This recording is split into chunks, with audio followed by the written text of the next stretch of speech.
Good morning, everybody. Welcome to the Thumb. In my morning YouTube session this morning, I watched a video. It was like a fellow Michiganian. I don't like Michigander anymore just because of the way Gretchen says it. But he's a fellow Michiganian, and the title of his video was 3 things I hate about basically his central boiler. Not going to disagree with any of it. I can relate, but in the central boiler's defense, it's February. You know, you wake up in the morning, you think, oh, it's Groundhog Day, the sun's shining, it's the days are getting longer. You know, you start to look forward to it, but then you stop and think, it's like, I'm only halfway through my wood burning season. And then you start looking at your wood pile and you're like, oh, I don't have enough wood. And your mind just starts racing in it. But the biggest thing is, like, I still got 3 more months of this. And I don't care, you know, your first year, you're basically on a honeymoon. I look back to that and I enjoyed it. I mean, even though my first boiler, I had a heck of a time with it. And, yeah, I really hated that. But in the long run, I still got a different boiler and still did it. You know, I do enjoy burning wood, and you have to enjoy it or else you're really gonna completely hate it. But yeah, this time of year you start to kind of second guess it, not gonna lie. So the 3 things the guy hated was burns too much wood. Yeah, and he sounds like he's like on the same level I am. He's got a 760. Mine's an older version, 750. He said he's heating about 4,000 square feet, but he's also heating his water. I'm not, but I do heat my shop. So I think we're probably about in the same boat. But his other thing was the initial cost, which there's nothing you can do about that. I mean, it is what it is. You know, if you have a simple system, it's going to cost less than an extravagant system. But the initial cost of this is going to be the same, and plus all your equipment you use for cutting wood and whatever. That's something you really can't do anything about. And then he said what he hated most was cleaning it. And I guess I've never really thought much about it. I just kind of thought that's kind of a thing you do. I don't look forward to, I tear this right apart and clean it right out in the summertime, you know, in the downtime. And I do hate that. I don't look forward to that one bit. But yeah, I try to clean it out about once a month. I mean, the one thing he kind of videoed himself cleaning it out, and the one thing he did was cleaned out the ashes in the firebox. And to me, there's no reason to do that. But I'll show you that in a little bit. But yeah, those were the 3 things he hated. And like I said, I'm not gonna sugarcoat anything, because those are kind of a pain in the butt, you know, I'm not gonna lie. The main cost, you're kind of, there again, it's kind of like your first year, you're like in a honeymoon, you're like, okay, oh man, I need another pump, or I need some more tubing. You run to the store and get it, you know, it's like, okay, let's get this one. So yeah, you're gonna be spending some money, you know, a lot of money, I'm not gonna lie. And I was lucky enough to do it before COVID, and I don't know how much cheaper mine was compared to like somebody if I was to buy the same system today, but I bet you it would be close to half of what it would cost nowadays. So yeah, so that's a big thing. So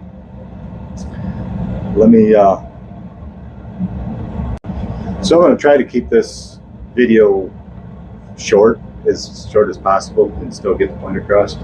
On his list, the too much wood.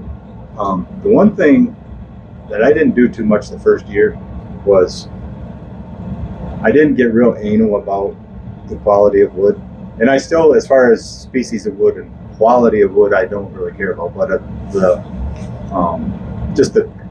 it's got to be seasoned and it's got to be dry. I see a lot of these videos where they have, you know, if it's not a gas fire, it's probably not as big a deal, but it still is. But they'll have just a wood pile under 2 feet of snow, and that's, if you're throwing ice cubes in there, don't expect a lot out of it, because you're going to have to burn wood just to warm the wood up. It's I think they call that a conundrum. I'm not much of a vocabulary kind of guy, but I think that's what you call it. You know, it's like you're burning wood to warm your wood up so it can burn, you know. So try to keep your wood dry. I store some inside, and I let it kind of get preheated a little bit. I wouldn't say inside. I mean, it's about 35 degrees in here right now. So but outside it's probably 20 degrees. So yeah, it's a little warmer. So gaining a little bit there. But yeah, keeping wood dry and getting it seasoned. And I've already started cutting wood for next year. Some of these nice days. There was a swampy area that I wanted to get some wood out of. There's some leaning trees and a couple of dead trees actually that I got out of there before the spring thaw, and that'll all be under a foot of water in a month. So yeah, I wanted to get that out of there. So I have started cutting wood for next season already. I had room in my woodshed, so I started cutting. The cost, nothing to do about that. I guess I said that earlier. But the cleaning, that's something I think if you do a little bit every day, I'm going to go through what I do every day, and that's going to hopefully make his job a little easier if he watches this. Okay, hopefully I can do this without knocking the camera over. I haven't opened this up yet today, so I don't know. I hope it's kind of where I want it to be as far as the ashes or the coal bed and stuff.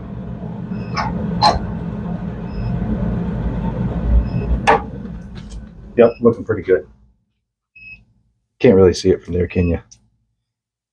Okay, so I'm going to turn this camera around and do some things. So here's what we got. If anybody watches my videos a lot, this will be repetitious. I've done several videos on this, but the coal bed is basically, it's there, but it's kind of inactive. If you look down in there, you can see where the air leaves the firebox here, and it's kind of just ashes on top, and it's kind of, like I said, it's inactive, very inefficient.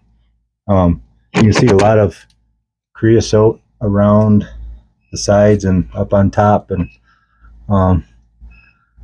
what I'm not even gonna say what I do yet, but I'll talk about that as I do it. But the biggest thing is getting that coal bed stirred up, because when you stir that coal bed up, that keeps those ashes going out the bottom.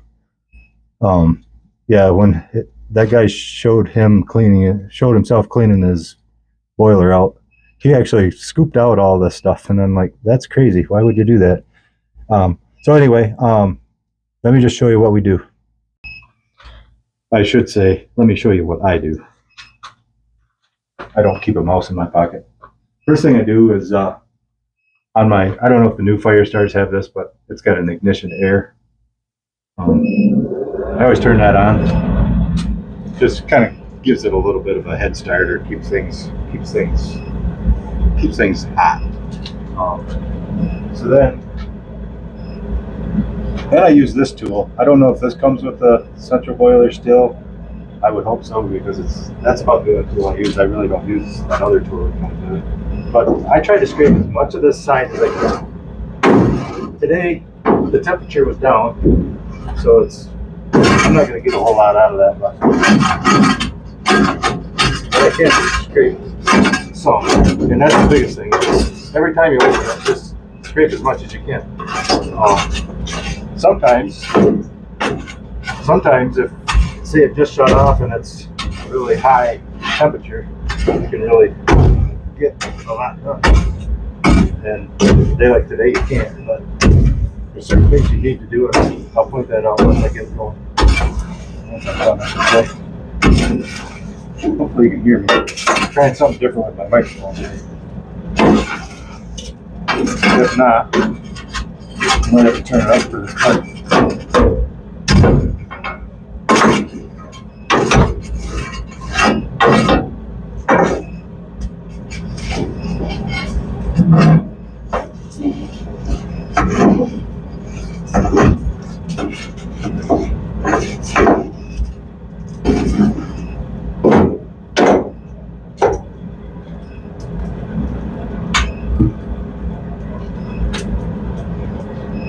So the other thing I do, usually, today like I said, it's not warm enough to do it. I try to keep the around the door cleaned off with this little scraper. Even the door itself gets nasty. And this stuff kind of comes and goes. It will burn off itself. But there's certain spots where it really doesn't burn off. You gotta try to keep up on it. I'm just kind of going through the motions today, but usually I scrape the top off too. And usually the top, I should have got out here an hour earlier because it was pulled right off this morning. It was like 179 degrees, I think. Which leads me to another subject. The one thing I noticed looking over this guy's shoulder on that video, his boiler the temperature was 175 and it wasn't running. That's one thing I've played with over the years and it works, is turn the temperature up. I've gone as high as 195 and that's a little too hot because that just turns all this creosote into, it's like throwing gas on a fire when you open the door. So I limited it to 190 degrees, but then I turned the differential to 5 degrees. So it turns on at 185, and sometimes it'll coast down as it's warming back up. It'll get down to,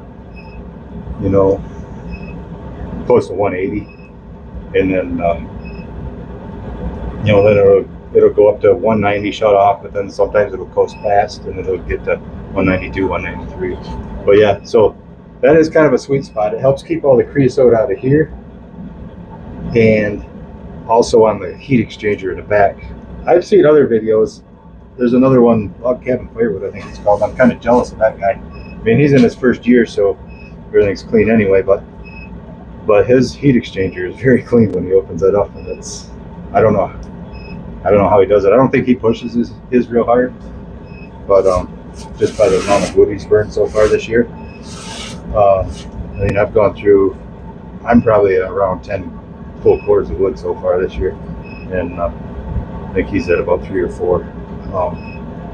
But anyway, that's no competition because he's just not heating as much, I don't think. But anyway, don't know where I was going with that. Oh, temperature. Yeah, keep the temperature up high and do whatever you can to keep the return temperature high.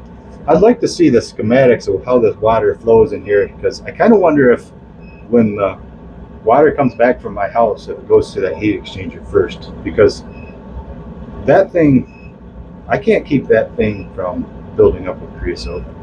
Not saying it gets plugged up, but it gets a little skin of creosote on there, and I can't help. I mean, even the creosote in here, I mean, if this was just solid steel instead of that creosote's got to insulate things a little bit, so it's taking the efficiency away. But creosote is a bad thing. I hate creosote. Okay, so here's what we got. I've pointed this all out before, but yeah, now that it's been going a little bit, I mean, this is those coals are working now, and I can't really see it, but underneath those bigger logs there's I cleaned the opening where the air goes out. That's kind of critical. You got to do that every day, even if you got a 6 inches or 8 inches of coals in there. Still dig down and put some fluffier stuff in that so the air flows out of this thing, because if it doesn't, you're basically really just putting the strangle on this thing. But yeah, that's the biggest thing, is do that. Yeah, keep the creosote cleaned out as much as you can. This isn't a real good example. I wish I could get it cleaner than this, but I really can't. So anyway, I'm just going to load it up now. So that's some things you can do to compete with the things that you hate. Just try to keep it as efficient as possible, and you'll burn less wood. And keep the creosote out of it. It'll make it easier to clean. Yeah, and stir those coals up every day, and then that'd be one less thing. You won't have to clean this firebox out. You shouldn't have to. I don't think I ever have, honestly, during the season. After season's over, I will clean it out, but yeah, I don't just every weekend or whatever. I don't do that. Anyway, I'm going to stop it there, and I'm going to load it up and maybe talk a little more. So here's another thing I do when I have time. Like I said, the temperature is down to 175, which it wasn't out. It really wasn't, but it was, the coal bed was to a point where it wasn't being efficient. And so when that happens, I take my time closing the bypass door. For one thing, it allows the firebox to warm up and get a lot of heat in it, therefore burning off the creosote. Let's take a look and see what it looks like inside.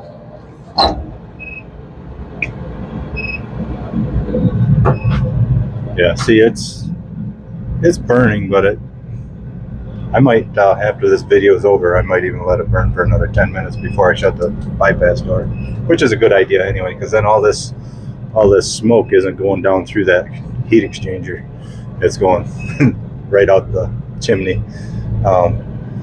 But yeah, I guess the hotter you can get that wood before you close the door, the better off it will be. So let's just leave it at that. A lot of this stuff you've heard or seen in other videos, or even in my videos.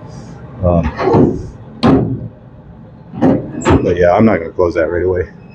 But yeah, as far as the 3 things that guy hated, I guess all I can say is I agree, to a point. I mean, if I really completely hated something, I wouldn't do it. I used to have a mulcher for my skid loader. I thought that looked like a fun thing to do. Turned out I hated it. It was boring. It was kind of stressful because it was kind of destructive. And if you had, working next to $1 million house, and there's always that thought of throwing a big lump of stuff through somebody's window or something, or hurting somebody, or getting stuck out in the middle of a woods when you're 50 miles away from home, stuff like that. It just turned out I didn't like it, so I sold it. I got rid of that mulcher, and so I kept the skid loader, but I got that up for sale now too on Albright Auction. So if anybody's in the market for a T770 Bobcat, look at the Albright Auction this week. But anyway, back to being hateful. Yeah, if I hated it, I wouldn't do it. I do enjoy cutting wood. There's kind of some of the stuff I've got into this year so far. Dug a lot of wood out of the woods, put it in piles, stockpile for my wood processor. But I put 2 full sections at that end of the woodshed here, and then kind of got started at this end. So I don't know. I don't want to beat a dead horse, but yeah, if you don't like doing it, you gotta, before he talked about the amount of money that you get stuck into one of these things. Once you put all that in, you're kind of committed. So if you have any second thoughts about it, really do your research or talk to people, watch videos, whatever. But you got to really decide whether you're going to want to do this for, it's going to take you a good 10 years to justify owning it before you get the savings out of it. Maybe 5 years. I guess I paid mine off in 5 years, so to speak. But yeah, either way, it's a huge investment. And if you don't enjoy doing it, go keep your propane tank. Keep your gas line coming to your house, because in fact, a couple weeks ago, it got pretty cold. It was below zero. It was I'd say it was about 20 below zero with the wind chill and stuff. I couldn't keep my house warm. I had to turn the propane on. So yeah, don't burn any bridges, I guess. But yeah, I guess I could go on all day about stuff, but bottom line is, yeah, you get this time of year, it's hard to really love burning wood, because like I said, got 3 more months of this. And, yeah, we're committed. or at least we should be committed, maybe. But anyway, thanks for watching Thumb Country Stuff, and take her easy.